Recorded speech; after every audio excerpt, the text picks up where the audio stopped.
Bismillahirrahmanirrahim. Assalamualaikum warahmatullahi wabarakatuh. Alhamdulillahi rabbil alamin. Wabihi nasta'inu ala umuri dunya waddin. Wassalatu wassalamu ala rasulil karim wa ala alihi wa ashabihi wa man tabi'ahum bi ihsanin ila yaumiddin. Ashhadu an la ilaha illallah wahdahu la syarika lah wa ashhadu anna Muhammadan abduhu wa rasuluhu la nabiyya ba'dah. Qala Allah ta'ala ya ayyuhalladzina amanu taqullaha haqqa tuqatih ولا تموتن إلا وأنتم مسلمون. وقال أيضا يا أيها الذين آمنوا اتقوا الله وقولوا قولا سديدا يصلح لكم أعمالكم ويغفر لكم ذنوبكم ومن يطع الله ورسوله فقد فاز فوزا عظيما. أما بعد فإن أصدق الحديث كتاب الله وخير الهدي هدي محمد صلى الله عليه وسلم وشر الأمور محدثاتها فإن كل محدثة بدعة وكل بدعة ضلالة وكل ضلالة في النار والعياذ بالله. Kaum muslimin saudaraku yang dirahmati Allah Subhanahu wa taala, dimanapun kita berada, semoga Allah Subhanahu wa taala senantiasa menjaga kita dan memudahkan langkah kaki kita untuk melaksanakan ibadah, melaksanakan ketaatan, melaksanakan kewajiban yang diwajibkan oleh Allah Subhanahu wa taala kepada kita. Kaum muslimin yang dirahmati Allah Subhanahu wa taala, pada kesempatan kali ini kita akan membicarakan tentang masalah Idul Fitri. Maka sebelum kita jauh melangkah ke depan, maka ada baiknya kita menjelaskan hari Idul Fitri tersebut. Saudaraku kaum muslimin yang dirahmati Allah Subhanahu wa taala, Idul Fitri adalah hari di mana kita dibolehkan atau diizinkan oleh Allah Subhanahu wa taala untuk menikmati kegembiraan, menikmati kebahagiaan dengan suasana Idul Fitri tersebut. Oleh karena itu kaum muslimin yang dirahmati oleh Allah Subhanahu wa taala, Idul Fitri ini juga adalah hari yang mana Allah Subhanahu wa taala juga memberikan kemudahan bagi kita untuk kita saling berbagi, saling memberikan hadiah, saling memberikan kepada satu dengan yang lainnya berupa makanan ataupun uang ataupun sejenisnya. Dan ini adalah kemenangan yang sangat besar yang dijanjikan oleh Allah Subhanahu wa taala kepada kita. Kemenangan dengan kita mentaati Allah Subhanahu wa taala dan kemenangan kita taat melaksanakan perintah Allah Subhanahu wa taala. Maka kemenangan ini untuk siapa? Kebahagiaan ini untuk siapa? Maka kebahagiaan ini adalah untuk orang yang melaksanakan qiyam Ramadan, melaksanakan siyam Ramadan, melaksanakan tilawah, membaca Al-Quran di bulan Ramadan dan berzikir di bulan Ramadan. Maka mereka itu adalah orang-orang yang mendapatkan kebahagiaan, orang-orang yang mendapatkan keberuntungan, orang-orang yang dijanjikan Allah Subhanahu wa taala Al-Fawzul Kabir, Al-Fawzul Azim, yaitu kemenangan yang sangat besar. Bukanlah Ramadan tersebut orang yang memakai pakaian yang baru, pakaian yang serba bagus, bukan itu.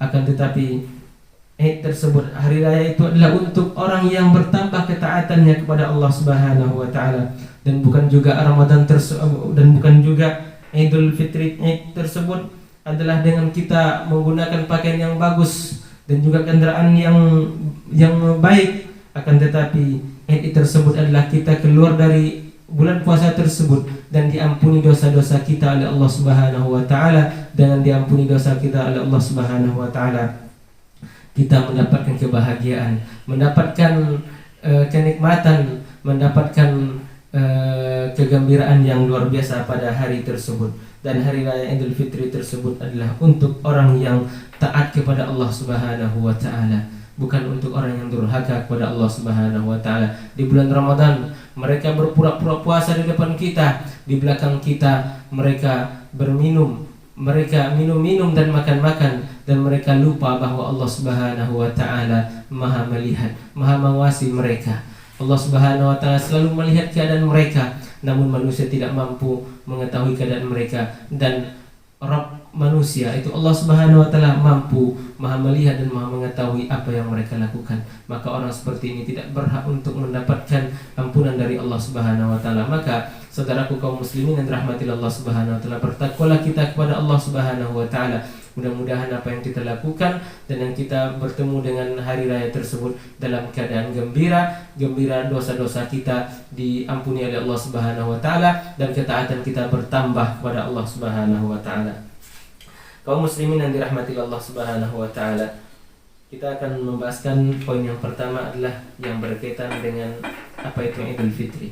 Id itu artinya adalah dinamakan Id idan li'audihi wa tikrori, karena dia kembali dan sering terulang. Idul Fitri. Al-Fitri artinya adalah berbuka, yaitu kembali berbuka. Dalam definisi seperti ini, mudah-mudahan kalau ada berselisih dalam masalah ini, kita menghormati mereka. Akan tetapi kita lihat dalam sebuah di kitab yang ada sama kita bahwa Idul Fitri itu adalah kembali kita berbuka. Setelah sekian lama atau 1 bulan kita berpuasa, maka pada 1 Syawal ini Allah Subhanahu wa taala mengizinkan kita untuk berbuka, maka kita tidak boleh berpuasa pada 1 Syawal tersebut atau pada hari raya Idul Fitri tersebut, dan ini adalah diharamkan. Kaum muslimin yang dirahmati Allah Subhanahu wa taala, kapan disyariatkan Idul Fitri ini? Syuri'at salatul Id fi sanati tsaniyah min al-hijrah. Salat Idul Fitri ini disyariatkan pada tahun kedua dari hijrah Nabi kita alaihi salatu wassalam. Karena ada sebuah riwayat dari Anas bin Malik radhiyallahu anhu qala, qadima Rasulullah sallallahu alaihi wasallam al-Madinah wa lahum yawman yal'abuna fihima faqala ma hadani al-yawman qalu kunna nal'abu fihima fil jahiliyah faqala Rasulullah sallallahu alaihi wasallam inna allaha qad abdalakum bihima khairan minhuma yaumal adha wa yaumal fitri. Ini adalah hadis yang menunjukkan tentang hari raya tersebut, bahwa kata Anas radhiyallahu taala anhu, Rasulullah sallallahu alaihi wasallam datang ke kota Madinah, dan mereka atau penduduk Madinah ini memiliki 2 hari yang mereka bermain di dalam 2 hari tersebut. Mereka merasakan gembira di dalam hari raya dalam 2 hari tersebut. Faqala, lalu beliau sallallahu alaihi wasallam bertanya, ma hadanil yauman, 2 hari ini hari apa? Kata beliau sallallahu alaihi wasallam. Qalu, kami berkata atau sahabat menjawab, kunna nal'abu fihi ma fil jahiliyah. Dahulu kami di masa jahiliyah sering kami bermain di dalam hari tersebut ya Rasulullah. Faqala Rasulullah sallallahu alaihi wasallam, lalu Rasulullah sallallahu alaihi wasallam bersabda, innallaha qad abdalakum bihima. Sesungguhnya Allah Subhanahu wa taala menggantikan 2 hari raya tersebut khairan minhuma, yang mana yang digantikan oleh Allah ini lebih baik daripada 2 hari raya jahiliyah tersebut. Yaumal adha wa yaumal fitri, yaitu hari Idul Adha atau hari Idul Fitri. Ini 2 hari raya pada masa jahiliyah yang mereka gunakan untuk bermain-main, untuk bersenang-senang, diganti oleh Allah Subhanahu wa taala dengan sesuatu yang baik atau 2 hari yang baik daripada keduanya, yaitu Idul Fitri dan Idul Adha. Allahu akbar. Kaum muslimin yang dirahmati Allah Subhanahu wa taala, maka berdasarkan hadis ini, maka boleh bagi kita untuk bersenang-senang atau bergembira di dalam hari raya Idul Fitri dan juga Idul Adha tersebut, selama tidak ada pelanggaran-pelanggaran syariat di dalamnya. Kaum muslimin yang dirahmati Allah Subhanahu wa taala, wa amma sunnah fa thabata bit tawatur anna Rasulullah sallallahu alaihi wasallam kana yusalli al-idain. Dan dari hadis Nabi sallallahu alaihi wasallam, dari sunnah, bahwa Rasulullah sallallahu alaihi wasallam senantiasa salat Id tersebut. Kaum muslimin yang dirahmati Allah Subhanahu wa taala, kemudian ajma'al muslimun ala salatil idain. Kaum muslimin bersepakat atau berijma' bahwa atas salat Id tersebut. Yang berikutnya adalah hukum salat Id. Kita tidak akan membahas tentang khilaf di antara para ulama yang berselisih masalah hukum salat, apakah wajib ataupun sunnah ataupun yang lainnya. Kita akan mengambil satu pendapat yang paling rajih, yang paling kuat dalam masalah ini, wallahu taala alam, yaitu hukum salat Id tersebut adalah wajibun alal a'yan, wajib bagi individu. Dan ini adalah mazhab jumhur ulama, menyebutkan bahwa hukum salat Id tersebut adalah wajib. Saudara kaum muslimin yang dirahmati Allah Subhanahu wa taala, dalil yang mereka sebutkan adalah firman Allah Subhanahu wa taala, fasalli li rabbika wanhar, maka salatlah karena Rabbmu dan berkurbanlah. Dalam ayat ini Allah Subhanahu wa taala menggunakan fi'il amr, wal amru yaqtadil wujub, dan amar itu adalah menghendaki wajib. Maka perintah Allah Subhanahu wa taala fasalli, maka salatlah kamu, ini menunjukkan adalah wajibnya salat tersebut. Yang kedua ada firman Allah Subhanahu wa taala, walitukabbirullaha ala ma hadakum, dan surah Al-Baqarah 185. Dan juga amar walitukabbiru, dan hendaklah kalian bertakbir memuji Allah Subhanahu wa taala atas apa yang Allah berikan kepada kalian petunjuk. Wal amr bitakbir fil idaini amrun bis salat al-mustamil ala takbir ar-ratib wal za'id bi tariqil aula wal ahra. Ini adalah kalimat walitukabbiru adalah amar juga, perintah. Perintah Allah Subhanahu wa taala untuk bertakbir pada hari raya Id tersebut. Maka perintah salat juga termasuk di dalamnya juga takbir, maka hukumnya adalah wajib. Yang berikutnya adalah dalilnya adalah Nabi Shallallahu alaihi wasallam senantiasa salat Idul Fitri tersebut. Dan yang keempat adalah bahwa Nabi Shallallahu alaihi wasallam memerintahkan para wanita untuk keluar salat Id. Hatta annahu amaral huyyat wa dhawatil khudur wa an yakhrujna yashhadna al-khaira. Dan hatta Nabi sallallahu alaihi wasallam memerintahkan wanita-wanita yang haid untuk keluar rumah, dan juga beliau sallallahu alaihi wasallam memerintahkan hal tersebut agar mereka bisa menyaksikan salat Id tersebut. Dan ini adalah dalil yang disebutkan oleh jumhur ulama yang mengatakan bahwa hukum salat Id tersebut adalah wajib. Maka kita tidak akan membahas tentang khilaf di antara para ulama. Yang kita sebutkan adalah pendapat yang paling kuat dalam masalah ini. Wallahu ta'ala a'lam wa a'lam bissawab. Saudaraku kaum muslimin yang dirahmati Allah Subhanahu wa ta'ala, kita akan membahas tentang bagaimana cara kita salat Id di rumah. Dan mungkin di sebagian tempat atau di sebagian daerah, di saudara-saudara kita yang tidak bisa salat di lapangan ataupun tidak boleh ke masjid karena beberapa hal, di antaranya ada wabah atau ada bala atau virus corona yang menimpa negeri kita, dan sebahagiannya tidak bisa melaksanakannya, maka sholatnya adalah di rumah. Saudaraku kaum muslimin yang dirahmati Allah Subhanahu wa taala, apa yang kita lakukan sebelum sholat Id tersebut atau persiapan yang mesti kita siapkan sebelum sholat Id tersebut? Yang pertama, hendaknya kita mandi terlebih dahulu, dan juga berhias diri dan berpakaian yang rapi. Kaum muslimin yang dirahmati Allah Subhanahu wa taala, dalam sebuah riwayat dari Ibnu Umar radhiyallahu taala bahwa beliau sebelum salat Id tersebut beliau mandi terlebih dahulu. Dan juga dari Ibnu Abbas qala kana Rasulullah sallallahu alaihi wasallam yalbasu yaumal Id burdata hamra. Dan beliau sallallahu alaihi wasallam adalah Rasulullah sallallahu alaihi wasallam senantiasa memakai pada hari Id, yaitu memakai burdah warna merah.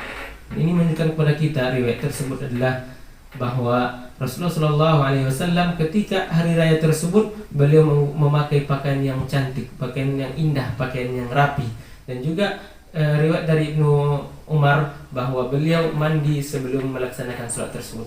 Maka ini dianjurkan bagi kita untuk melaksanakan sholat tersebut terlebih dahulu kita mensucikan diri kita, baik dari hadas kecil ataupun dari hadas besar, yaitu dengan kita mandi tersebut.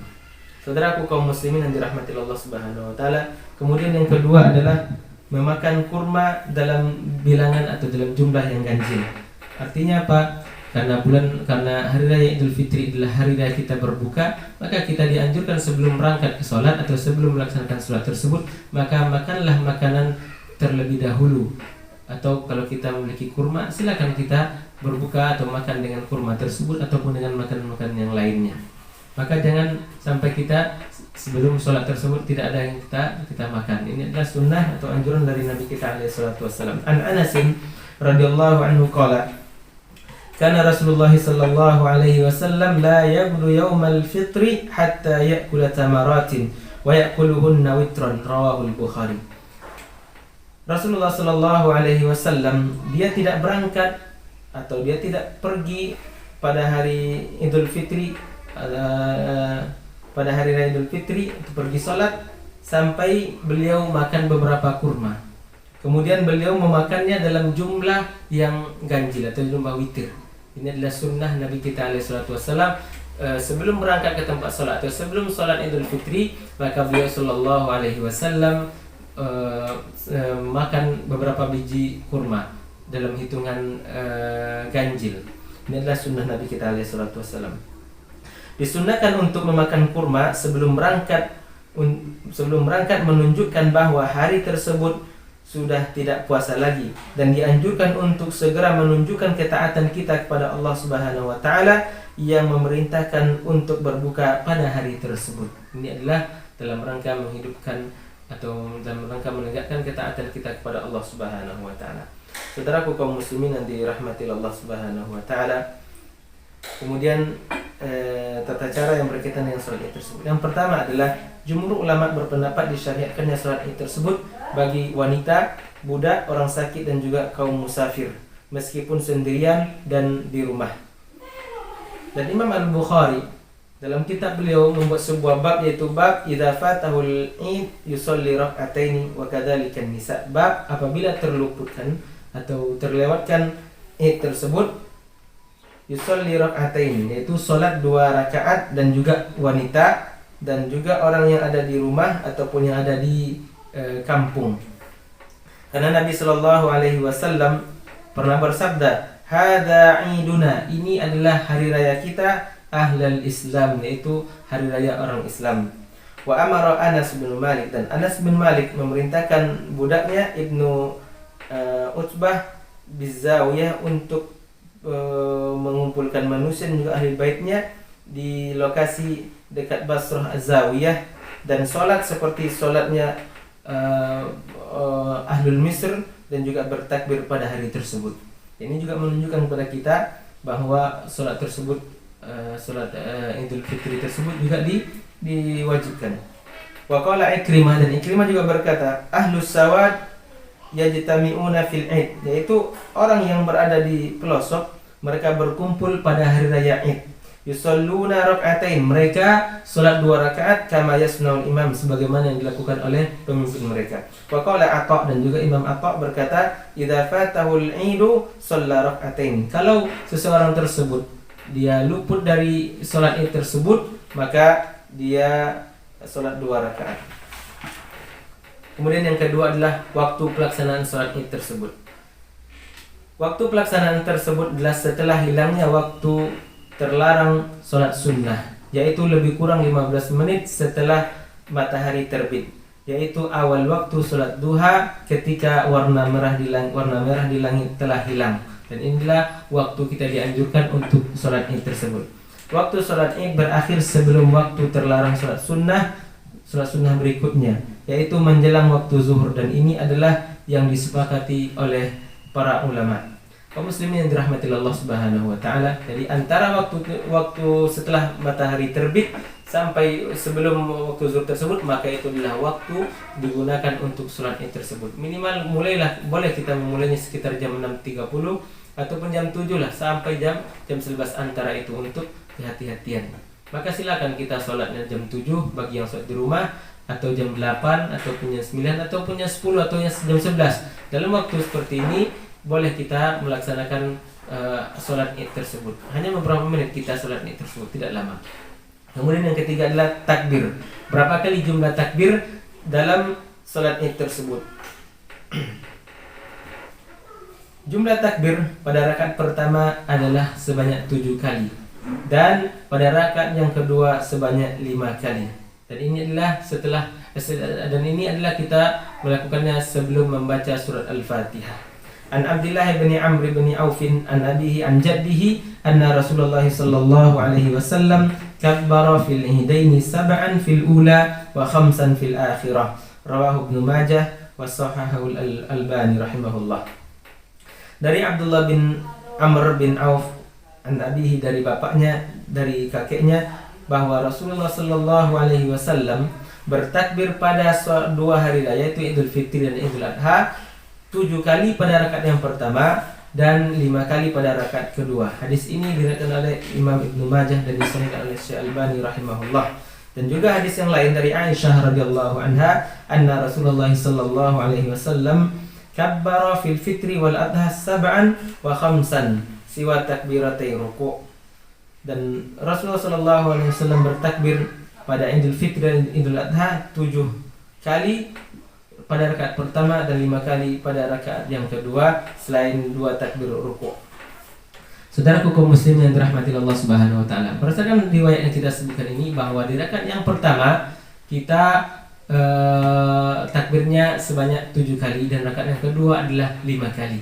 Dan antara takbir berikutnya ke berikutnya, apakah ada bacaan-bacaan tertentu dari Nabi kita alaihi salatu wasallam? Kita lihat hadis-hadis yang berkaitan dengan masalah ini, dan kita tidak menemukan bahwa bacaan-bacaan khusus pada setiap takbir tersebut. Maka ketika kita takbir Allahu Akbar, setelah takbiratul ihram kemudian takbir lagi Allahu Akbar takbir pertama, kemudian takbir pertama ini ke takbir yang kedua Allahu Akbar, maka tidak ada bacaan-bacaan khususnya. Maka bagi ada yang mengatakan kita bertasbih atau bertahlil ataupun yang lainnya, maka kita perlukan dalil yang sahih dalam masalah ini. Ada riwayat yang tidak sahih dalam masalah ini, tapi cukuplah bagi kita kalau tidak ada dalil yang menunjukkan yang sahih, maka cukup kita tidak mengamalkannya dan cukup kita diam saja. Dan bagi yang imam, ketika dia takbir Allahu Akbar kemudian mau takbir berikutnya, kasih waktu sejenak biar makmum bisa mengikuti Allahu Akbar atau takbir mengikuti imam tersebut. Saudaraku kaum muslimin yang dirahmati Allah Subhanahu wa taala, dan apakah takbir berikutnya ke takbir yang perlu kita mengangkat tangan? Dan juga terjadi khilaf di antara para ulama, tapi alangkah baiknya kita wallahu taala alam, takbir berikutnya ke takbir yang lainnya tidak perlu untuk diangkat tangannya. Cukup takbiratul ihram pertama Allahu Akbar, kemudian kita baca doa istiftah, kemudian setelah itu imam takbir untuk takbir zawaid, takbir tambahan 7 kali, yaitu Allahu Akbar, tidak perlu kita angkatnya Allahu Akbar takbiratul ihram, kemudian kita cuma mengucapkan Allahu Akbar, kemudian Allahu Akbar sebanyak 7 kali. Dan ada pun khilaf di antara, kita tidak membahas tentang khilaf di antara para ulama ahli dalam masalah seperti ini, dan mudah-mudahan kita bisa saling memahami dan juga saling menghormati dalam masalah ini. Wallahu taala alam. Saudaraku kaum muslimin yang dirahmati oleh Allah Subhanahu wa taala, kemudian ini nomor 4, yaitu tidak mengangkat tangan pada takbir-takbir tambahan tersebut atau dengan takbir az-zawaid. Kemudian yang kelima adalah imam membaca dalam sholat Id tersebut pada rakaat pertama dengan membaca surat Al-A'la atau surat Qaf, dan pada rakaat kedua membaca surat Al-Ghasyiyah atau surat Al-Qamar. Dan ini adalah sunnah yang mesti diperhatikan oleh imam tersebut. Yang keenam adalah khutbah itu ketika kaum muslimin berkumpul sholat di lapangan, dan ini hukumnya sunnah khutbah hari raya tersebut. Dan kita tidak membahas nakhil apakah 2 kali khutbah atau 1 kali khutbah, dan ini adalah khilaf di antara para ulama dalam masalah ini. Adapun jika kita sholat Id di rumah atau dalam kondisi seperti ini, apakah dianjurkan atau disunnahkan kita berkhutbah? Maka wallahu alam juga terjadi khilaf atau perselisihan di antara ulama dalam masalah ini. Wallahu taala alam, maka dalam masalah ini tidak ada khutbah kalau kita sholat Id di rumah. Kemudian yang terakhir, yang nomor 7 adalah tidak ada sholat sunnah qabliyah ataupun ba'diyah ketika sholat Id tersebut. Tidak ada sholat qabliyah atau sholat ba'diyah dalam masalah ini, tidak ada. Oleh karena kaum muslimin yang dirahmati Allah Subhanahu wa taala, ada sebuah riwayat dari Ibnu Abbas, Ibnu Abbasin anna Nabiy sallallahu alaihi wasallam shalla yaumal fitri rak'ataini lam yusalli qablaha wala ba'daha, rawahul Bukhari.